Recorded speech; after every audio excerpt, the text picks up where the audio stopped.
ഇന്നെൻ്റെ hair cutting വീഡിയോയാണ്. കുറച്ചധികം നാളായിട്ട് വിചാരിക്കുന്ന ഹെയറൊക്കെ കട്ട് ചെയ്തൊന്ന് ഷോർട്ടാക്കി എടുക്കണമെന്ന്. അപ്പോൾ ഇന്നതങ്ങ് സെറ്റാക്കാമെന്ന് വിചാരിച്ചു. ഞാൻ ദേ സെൻറ്റർ പാർട്ടീഷനായിട്ട് എടുത്തിട്ടുണ്ട് ഹെയർ. അതിനുശേഷം ഹെയറിൽ ഉടക്കൊക്കെ നല്ല രീതിയിൽ കളഞ്ഞെടുക്കുന്നുണ്ട്. ബാക്കിലേക്ക് ഇട്ടും നല്ല രീതിയിൽ ഉടക്കൊക്കെ കളഞ്ഞ് സെറ്റാക്കി എടുക്കുന്നുണ്ട്. അതിനുശേഷം ദേ ഇങ്ങനൊരു ബണ്ണിട്ട് കൊടുക്കുന്നുണ്ട്. അത് കഴിഞ്ഞിട്ട് നമ്മുടെ ആ ഒരു ഹെയറിൻ്റെ സെൻറ്ററിലായിട്ട് വേറൊരു ബണ്ണും കൂടി ഇതുപോലെ ഇട്ട് കൊടുക്കുന്നുണ്ട്. അത് കഴിഞ്ഞിട്ട് അതിൻ്റെ തൊട്ട് താഴെ ഇതുപോലെ വേറൊരു ബണ്ണും കൂടി ഇട്ട് കൊടുക്കുന്നുണ്ട്. പിന്നെ നമ്മൾ കട്ട് ചെയ്യാനായിട്ട് ആ പോകുന്നൊരു പോർഷൻ ഹെയറിൻ്റെ അവിടെ ആയിട്ട് വേറൊരു ബണ്ണും കൂടി ഞാൻ ഇട്ട് കൊടുക്കുന്നുണ്ട്. തന്നെ കട്ട് ചെയ്യാനായിരുന്നു എൻ്റെ പ്ലാൻ. പക്ഷേ ഇനി ലാസ്റ്റ് കട്ട് ചെയ്തിട്ട് ഞാൻ കട്ട് ചെയ്തുകൊണ്ട് കിളിച്ചില്ലെങ്കിലും എന്നുള്ളൊരു പേടി കാരണം അച്ഛനെ കൊണ്ട് തന്നെ ഞാൻ കട്ട് ചെയ്യിപ്പിക്കാനായിട്ട് കൊടുത്തു.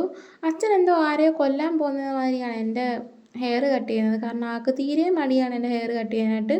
കട്ട് ചെയ്യാനായിട്ട് പറഞ്ഞിട്ടുണ്ടെങ്കിൽ അറ്റം മാത്രം ചെറുതായിട്ട് പേരിന് വേണ്ടി കുറച്ച് കണ്ടിക്കും. ദേ ഇതാണ് ആൾ കട്ട് ചെയ്തിട്ടുള്ളത്. അപ്പോൾ ബൈ.